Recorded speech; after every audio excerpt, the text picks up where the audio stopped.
हाँ तो दोस्तों, रेनबो चिल्ड्रन के क्वार्टर 3 के नंबर्स आ चुके हैं, तो उसी के बारे में हम इस वीडियो में बात करेंगे और जानेंगे कि आपको रेनबो चिल्ड्रन के अंदर इन्वेस्ट करना चाहिए या नहीं। चलिए शुरू करते हैं। तो देखिए, सबसे पहले अगर हम यहाँ पे रेवेन्यू के नंबर्स की अगर हम बात करेंगे तो पिछले क्वार्टर के कंपैरिजन में ये नंबर हमें 2% से कम होता हुआ नजर आया है और ये नंबर आया है 306 करोड़ पे। तो ऑल ओवर अगर आप देखोगे तो जो पिछला क्वार्टर होता है वहाँ पे नॉर्मली बारिश वगैरह काफी ज्यादा होती है और वो कंपनी के लिए काफी ज्यादा हाईएस्ट अर्निंग वाला क्वार्टर रहता है। तो यहाँ पे मेरे ख्याल से जो क्वार्टरली बेसिस के नंबर है उन्हें कंपेयर करना मेरे ख्याल से यहाँ पे गलत रहेगा। अब अगर हम यहाँ पे प्रॉफिटेबिलिटी की बात करेंगे तो ये नंबर 5% से हमें कम होता हुआ नजर आया है और ये नंबर आया है 58 करोड़ पे। तो देखा जाए तो क्वार्टरली बेसिस पे परफॉर्मेंस आपको लगेगा कि थोड़ा वीक है, लेकिन मेरे ख्याल से देखा जाए ओके ओके परफॉर्मेंस मुझे यहाँ पे कंपनी का नजर आता है। अब अगर हम ईयर ऑन ईयर बेसिस पर अगर हम कंपनी के रेवेन्यू के नंबर की अगर हम बात करेंगे तो अराउंड 23% से यहाँ पे कंपनी का रेवेन्यू का नंबर हमें बढ़ता हुआ नजर आया है और ये नंबर आया है 306 करोड़ पे। तो ऑल ओवर देखा जाए तो काफी अच्छे ग्रोथ के नंबर्स हमें यहाँ पे ईयर ऑन ईयर बेसिस पे देखने को मिल रहे हैं।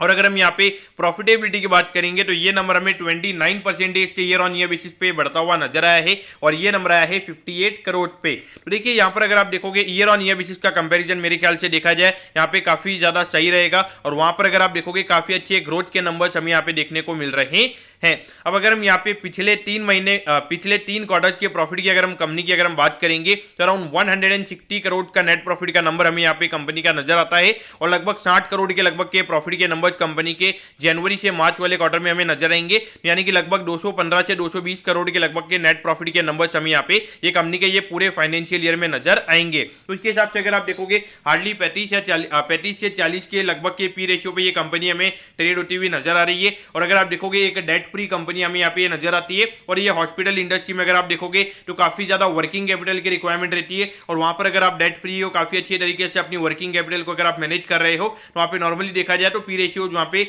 मार्केट हाईएस्ट साइड में देना पसंद करता है। उसके अलावा अगर आप देखोगे तो लगातार यहाँ पे नए नए हॉस्पिटल्स के ऊपर ये कंपनी हमें फोकस करती हुई नजर आ रही है और नॉर्मली अगर आप देखोगे तो इनका जो एवरेज चार्ज पर जो पेशेंट रहता है, यानी कि जो बेड का इनका जो चार्ज वगैरह रहता है वो नॉर्मली अगर आप देखोगे अराउंड 8 से 9% हमें हर साल यहाँ पे बढ़ता हुआ नजर आता है। तो लगभग 8 से 9% का जो रेवेन्यू ग्रोथ है वो हमें नॉर्मली ऐसे देखने को मिलने वाला है। और उसके अलावा नए नए हॉस्पिटल्स यहाँ पे जब कंपनी बनाएगी तो उससे भी हमें यहाँ पे कंपनी के जो और रेवेन्यू के नंबर्स हैं वो हमें यहाँ पे ऐड होते हुए नजर आएंगे। तो कहीं ना कहीं अगर आप देखोगे तो मुझे लगता है कि यहाँ पे ये जो कंपनी है अभी जो लगभग 200-250 करोड़ के लगभग के ईयरली प्रॉफिट पे ये जो कंपनी अभी काम कर रही है, मुझे लगता है कि आने वाले 3 से 4 साल में लगभग 450 से 500 करोड़ के लगभग का नेट प्रॉफिट का नंबर हमें यहाँ पे ये कंपनी का होता हुआ नजर आ सकता है। क्योंकि यहाँ पे नॉर्मली अगर आप देखोगे तो काफी अच्छे तरीके से ये कंपनी काम कर रही है। उन्होंने एरियाज में ये हॉस्पिटल्स खोलने का ये कंपनी काम करती है, यहाँ पे अपॉर्चुनिटीज काफी ज्यादा है और वहाँ पे कॉम्पिटिशन अभी हाल फिलहाल में कम है। और अगर कॉम्पिटिशन वगैरह अगर काफी कम रहता है तो वहाँ पे नॉर्मली जो ग्रॉस मार्जिन होते हैं कंपनी के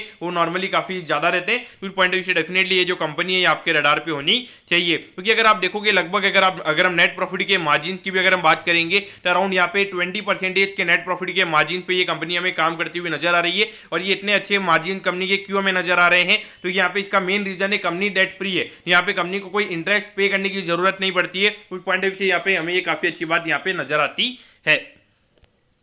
अब आप बोलोगे कि यहाँ पे जब कंपनी के नंबर्स आज मार्केट में आए थे तो वहां से लगभग 3 से 4% का करेक्शन हमें यहाँ पे ये स्टॉक के अंदर देखने को मिला था। तो वो क्यों देखने को मिला था, तो देखिए यहाँ पे सिक्वेंशियल बेसिस पर अगर आप देखोगे तो कंपनी के नंबर्स अच्छे नहीं है और वहाँ पे थोड़े बहुत अगर हम मार्जिन की अगर हम बात करेंगे तो यहाँ पे इबिटडा जो मार्जिन है कंपनी का वो हमें यहाँ पे थोड़ा कम होता हुआ नजर आया है और इसी वजह से मार्केट ने थोड़ा नेगेटिव वे में रिएक्ट किया था। लेकिन अगर आप देखोगे अराउंड 730 के लगभग ये स्टॉक ने आज ऑल टाइम आज का लो बनाया था और वहां से अगर आप देखोगे जो क्लोजिंग है अराउंड 2 या 2.5% हमें यहाँ पे दिन के लो से ऊपर ही यहाँ पे होती हुई नजर आई है, यानी कि अच्छी बाइंग हमें वहां पे होती हुई नजर आई है। तो देखिए मेरे ख्याल से देखा जाए तो ये जो एरियाज होते हैं खास करके ये जो हॉस्पिटल्स वाला एरिया रहता है तो यहाँ पे रिटेल की जो होल्डिंग्स होती है वो नॉर्मली इतनी ज्यादा नहीं रहती है, यानी कि एक अंडर ओनरशिप वाला एरिया ये रहता है। और मुझे लगता है कि जहाँ पे अंडर ओनरशिप काफी ज्यादा रहती है, यानी कि ज्यादा लोगों को उसके बारे में पता नहीं होता है, तो मुझे लगता है कि वहाँ पे नॉर्मली जो रिटर्न होते हैं वो ज्यादा बनने के चांसेस रहते हैं। तो पॉइंट ऑफ व्यू से देखा जाए तो डेफिनेटली ये कंपनी आपके रडार पे होनी चाहिए। और अगर हम चिल्ड्रन मेडिकेयर के अंदर अगर हम बात करेंगे ये अकेली कंपनी हमें लिस्टेड नजर नजर आती है।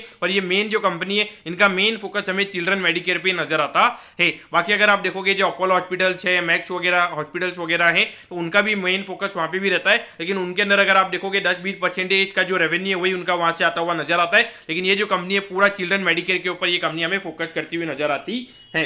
मेरे ख्याल से देखा जाए तो यहाँ पे कंपनी के नंबर्स अच्छे हैं, मुझे यहाँ पे कोई ज्यादा नेगेटिविटी नजर नहीं आई है। और अगर आप देखोगे अभी 35 से 40 के पी रेशियो पे ये कंपनी ट्रेड हो रही है, ग्रोथ के नंबर्स अच्छे हैं, मेरे ख्याल से वैल्यूएशन पॉइंट ऑफ व्यू से यहाँ पे मुझे कोई इश्यू नजर नहीं आते हैं। लेकिन अगर कंपनी अगर 70-80 के पी रेशियो पे अगर ट्रेड हो रही होती तो डेफिनेटली मैं ये बोलता है कि यहाँ पे 20-25% का करेक्शन यहाँ पे होना चाहिए। लेकिन यहाँ पे वैल्यूएशन पॉइंट ऑफ व्यू से मुझे चीजें नॉर्मल यहाँ पे नजर आती है। तो दोस्तों मैं होप करता हूँ कि रेनबो चिल्ड्रन मेडिकेयर के जो Q3 के नंबर्स हैं वो आपको अच्छे समझ में आ गए होंगे। अगर आपकी कोई भी क्वेरीज है आप कमेंट कीजिए, मैं जरूर आपके कमेंट पर रिप्लाई करूंगा। ओके दोस्तों, thank you, have a nice day.